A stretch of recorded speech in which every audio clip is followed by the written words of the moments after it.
All over centre cancel होकर ये exam होगा? देखिए 100% होगा। जिस प्रकार की अनियमितताएं हुई हैं और इतने व्यापक स्तर पे हुई हैं कि उसका कोई सोल्यूशन ही नहीं उसका। लेकिन इसके साथ साथ जो लोग इस कार्य में संलिप्त हैं उनके खिलाफ भी कठोर कार्रवाई होनी चाहिए। जो हमारे डीएम साहब ने थप्पड़ मारा था और थप्पड़ मारने के पीछे एक्सप्लेनेशन दिया था कि वहाँ पे जो परीक्षा के सुपरिटेंडेंट साहब थे उनको हार्ट अटैक हो गया था और उनके एम्बुलेंस को बच्चे जाने नहीं दे रहे थे, इसलिए उन्होंने थप्पड़ मारा था।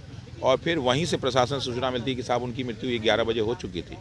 और जब पोस्टमार्टम रिपोर्ट आता है तो पोस्टमार्टम रिपोर्ट में ये सूचना मिलती है कि साहब वो जो है हार्ट अटैक से मरे हैं, लेकिन उनके बॉडी में इतनी इंटरनल ब्लीडिंग है कि वो जो है क्या नाम है, हार्ट अटैक नहीं लगता है, बल्कि वो ये लगता है कि उनकी हत्या की गई। लोगों का एफआईआर नहीं लिखा जा रहा। कल मैं उसका वीडियो देखा तो एफआईआर नहीं लिखा। ये क्या हो रहा भाई?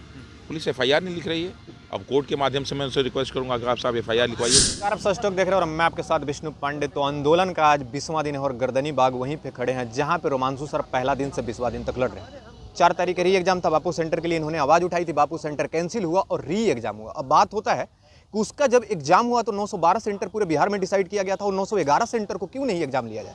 रोहन सर, सबसे पहले आपका स्वागत है सर। बहुत बहुत धन्यवाद आपका। पहले कैसे हैं सर? काफी दिन से ही बैठे हुए। नहीं, बढ़िया, एकदम फर्स्ट क्लास है। मौसम का हम लोग आनंद ले रहे हैं और हम लोग खुश हैं, प्रसन्न हैं। अब तो इस जगह से हम लोग को इतना लगाव हो गया है, यहाँ से छोड़ के जाने का मन ही नहीं करता। तो हम लोग यही हैं तब से, 18 तारीख से। सर क्या लगता है कि मतलब ऑल ओवर सेंटर कैंसिल होकर ये एग्जाम होगा? देखिए 100% होगा। जिस प्रकार की अनियमितताएं हुई हैं और इतने व्यापक स्तर पे हुई हैं कि उसका कोई सोल्यूशन ही नहीं उसका। लेकिन इसके साथ साथ जो लोग इस कार्य में संलिप्त हैं उनके खिलाफ भी कठोर कार्रवाई होनी चाहिए।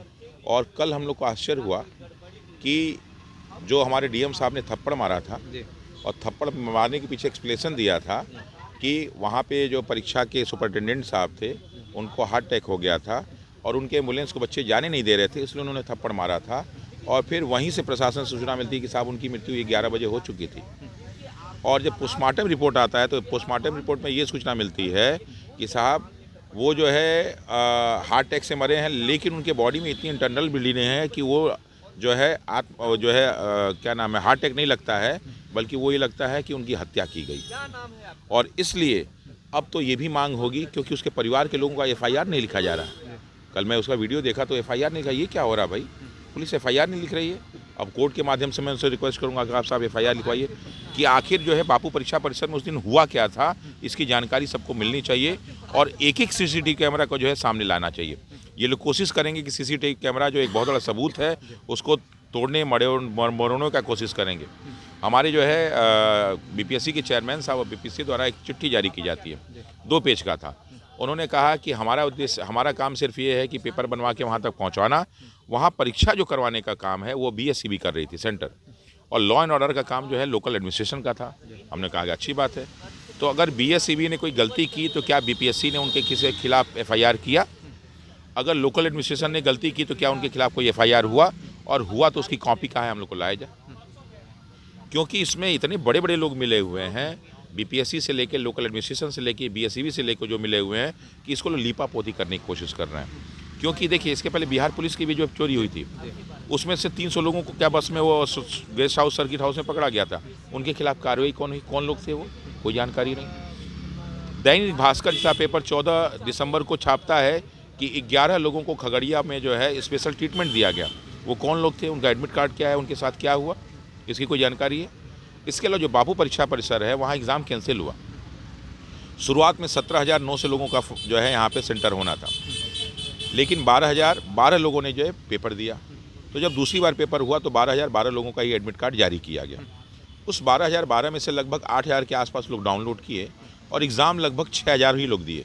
यानी 6,000 लोग एग्ज़ाम जो दिए थे उनका कहीं ना कहीं बीपीएससी से विश्वास उठ गया।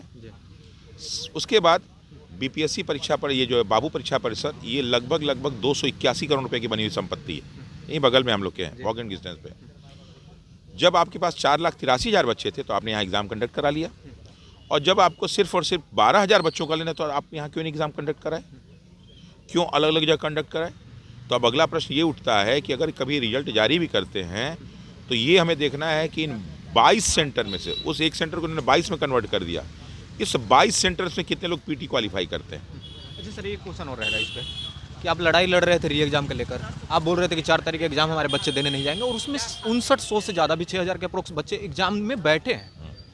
देखिए, ऐसा हम लोग ने कोई स्टेटमेंट ही नहीं दिया कि बच्चे एग्ज़ाम देने ना जाएं। ऐसा हम लोग ने कोई स्टेटमेंट नहीं बच्चे के अंदर जब हम यहाँ से लाइव अपडेट दे रहे थे तो एनर्जी था कि हम 4 तारीख के एग्जाम देंगे ही नहीं। कई सारे बच्चे बापू सेंटर के भी यहाँ बैठे थे। बिल्कुल 12,000 में से 6,000 लोग नहीं गए, उन्होंने विरोध किया। तो 50%, जबकि 12,000 लोग ऑलरेडी एग्ज़ाम देने वाले लोग थे, नहीं गए। तो 6,000 बच्चों का विश्वास तो घटा ही है ना। 6,000 लोग तो एग्ज़ाम दिए हुए हैं। और एक बार याद होगा कि जब पहले दिन स्टेटमेंट आया था चेयरमैन साहब, तो वो कहे कि जो 5-6 हज़ार बच्चे हैं उनका एग्ज़ाम नहीं होगा, बाकी का एग्ज़ाम होगा। यही जो 5-6 हज़ार बच्चे हैं, कहीं वही बच्चे नहीं थे जिनको सिलेक्शन लेना है 2047 सीटों में। इनका एक एक डेटा चेक होगा कि कौन कौन लोग हैं, कहीं वो किसी नेता, मंत्री, विधायक, अधिकारी के बच्चे तो नहीं। ये सब चेक होना चाहिए। अच्छा सर, नेता की बात होता है तो कई सारे नेता इसमें आए, राजनीति एक मुद्दा नहीं बन गया है क्या? जितना स्टूडेंट को पीटा गया उस पर कोई आवाज़ नहीं उठाया, लेकिन यहाँ प्रशांत किशोर बैठ जाते हैं, उन पर बहुत सारा ज़्यादा आवाज़ उठने लगता है। देखिए बिल्कुल, हम लोग तो पहले दिन से चाहते थे कि राजनीति हो, क्योंकि अगर राजनीति छात्रों के मुद्दे पे हो रही तो बहुत अच्छी चीज़ है। राजनीति का मतलब ही ये है कि समाज में समस्याएं उठनी चाहिए। भाई राजनेता काहे के लिए बनता है हमारा प्रतिनिधि? काम को लेकर ना सर, स्टूडेंट को पीटने को कि लेकर। पहले दिन लोग आए, दूसरे दिन आए, तीसरे दिन आए, लेकिन जब लाठीचार्ज हो गया तो फिर कोई नहीं आया, कोई थाना नहीं पहुंचा, कोई हॉस्पिटल नहीं पहुंचा। तो ये राजनीति, तो अब तो ये जनता जान गई कि आखिर ये किस चीज़ की राजनीति करते हैं। अगर कोई समस्या आती है, एक दूसरे पर आरोप लगाते हैं, कोई माता पिता पर आरोप लगता है, कोई किसी पर आरोप क्यों लगाते हैं भाई? और ये वो लोग आरोप लगाते हैं जो एक दिन भी आए नहीं, वो हमसे कहते हैं कि हम उनके पास जाएं, सबूत दें। अरे साहब, वोट लेना होता है तो हम आपके पास जाते हैं कि आप हमारे पास आते हैं? साल में 5 साल में एक बार आप हमारे यहाँ आते हैं और बाकी सब समस्या के लिए हम आपके पास जाएं, तो अब अगली बार भी याद रखिए कि कौन किसके पास जाएगा। तो हम तो चाहते थे कि छात्रों के मुद्दे पर राजनीति हो, और हमने सभी पार्टियों के लोगों को इनवाइट भी किया कि साहब हमारा मुद्दा है, जाइए आप लोग विधानसभा घेरिए। हम लोग को जाके स्टेटमेंट देख लिए और पहले की वीडियो देखिए कि हम लोग ने क्या क्या कहा था। तो जाइए साहब विधानसभा घेरिए, जाइए आप बीपीएससी घेरिए, जाइए आप सड़क घेरिए, हम आपका स्वागत करते हैं। हम लोग यहाँ बैठ के अपना धरना देंगे, भूखे पेट रह लेंगे, लेकिन आप जाके कीजिए। हम तो स्वागत करते हैं, ऐसी राजनीति होनी चाहिए। राजनीति का अर्थ यही है कि जनता और समाज के मुद्दों को जो है सही जगह तक पहुँचाना। लेकिन इनकी राजनीति सिर्फ वोट बैंक तक होती है। कभी युवाओं की बात होगी, कभी छात्रों की बात होगी। अभी जब चुनाव होगा तो कहीं ना कहीं किसी को जो है धर्म में बांट दिया जाएगा, किसी जाति में बांट दिया जाएगा, लेकिन अब युवा की जो मुद्दा कोई सुनने वाला नहीं। तो जब चुनाव होगा तो उसमें भी युवा भी दिखाएंगे सब हम सिर्फ और सिर्फ युवा हैं, हम ना हमारी कोई जाति है ना कोई हमारा धर्म। सर 2025 में विधानसभा चुनाव भी है, क्या लगता है कि चुनाव को लेकर ऐसा नहीं ना स्टूडेंट को खींचा जा रहा है कि भाई तुम्हारा री एग्जाम नहीं होगा, इससे कोई फायदा हो जाए? इनके पास कोई काम का कोई पर्पस ही नहीं है कि हम 2025 में कोई बात करें, लेकिन ये स्टूडेंट को लेकर आ जा रहे हैं। ये बताइए साहब कि नॉर्मलाइजेशन की बात हमने कही थी नहीं, लेकिन आप लड़े तो नॉर्मलाइजेशन 6 तारीख को अप्रूव हो भी गया था। देखिए, जो 6 तारीख को हुआ लाठी खाने के बाद हुआ, जेल जाने के बाद हुआ। अगर 6 तारीख को सुबह कर दे तो लाठीचार्ज तो नहीं होता, नहीं। 5 की रात को कर देते तो नहीं हुआ।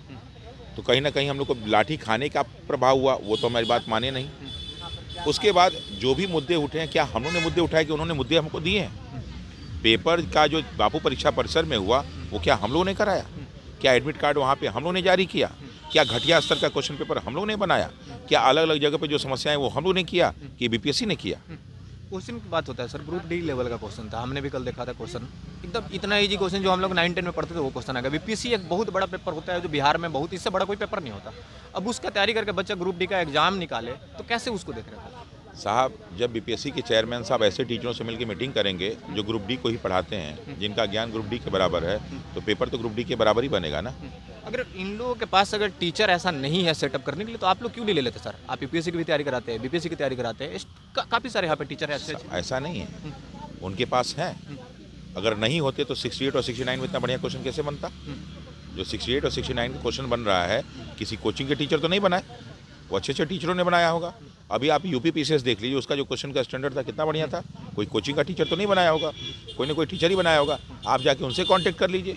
जब आप झारखंड में जाके पेपर छपवा सकते हैं, गुजरात में जाके पेपर छपवा सकते हैं, तो किसी यूपी वाले से मिलकर आप क्वेश्चन पेपर नहीं बनवा सकते हैं? जाके बनवा लीजिए बढ़िया क्वेश्चन पेपर।